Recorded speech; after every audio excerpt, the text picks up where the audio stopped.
Assalamualaikum warahmatullahi wabarakatuh. Kami dari kelompok 10 akan menjelaskan mengenai kebijakan produk dan merek.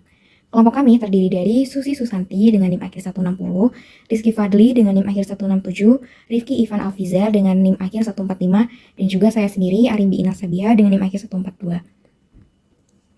Di sini saya akan menjelaskan mengenai halal dan thayyib produk.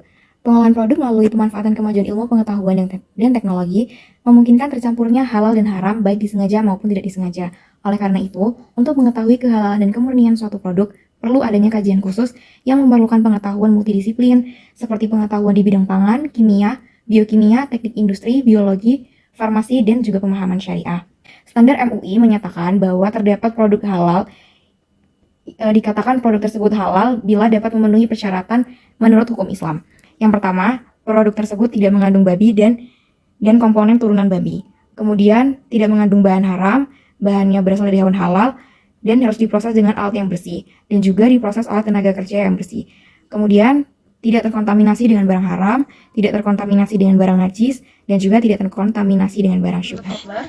Produk merupakan segala sesuatu yang dapat ditawarkan kepada pasar untuk mendapatkan perhatian yang untuk dibeli, digunakan, atau dikonsumsi yang dapat memuaskan keinginan dan kebutuhan dari konsumen.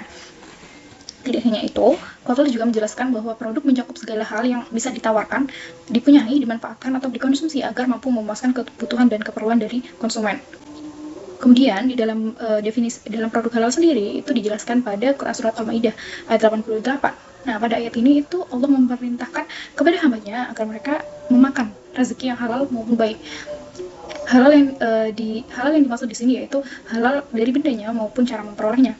Jadi maksud ayat di atas tersebut itu tidak terbatas hanya untuk makanan saja, tetapi juga produk-produk lainnya. Makanya di sini produk halal itu merupakan produk yang telah dinyatakan halal sesuai dengan syariat Islam. Adalah totalitas fitur dan karakteristik produk atau jasa yang bergantung pada kemampuannya untuk memuaskan kebutuhan yang dinyatakan atau tersirat.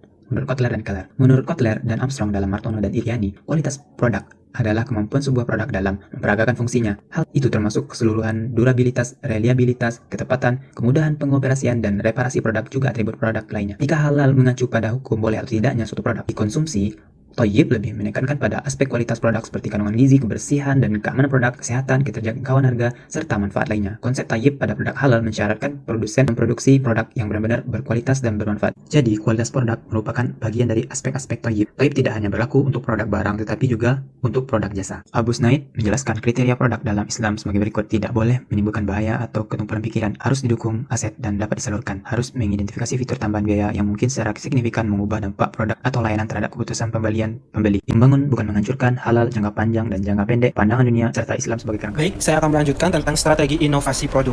Yang pertama, cost leadership strategi.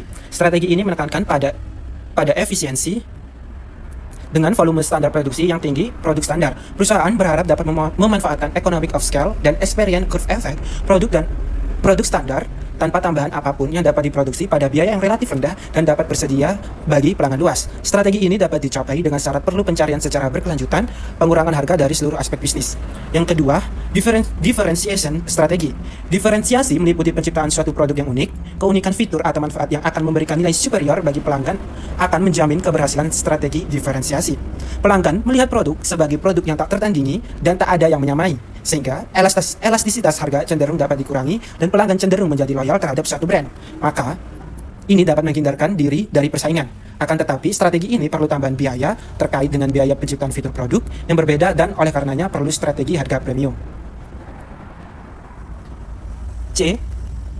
Market segmentation strategis fokus strategi.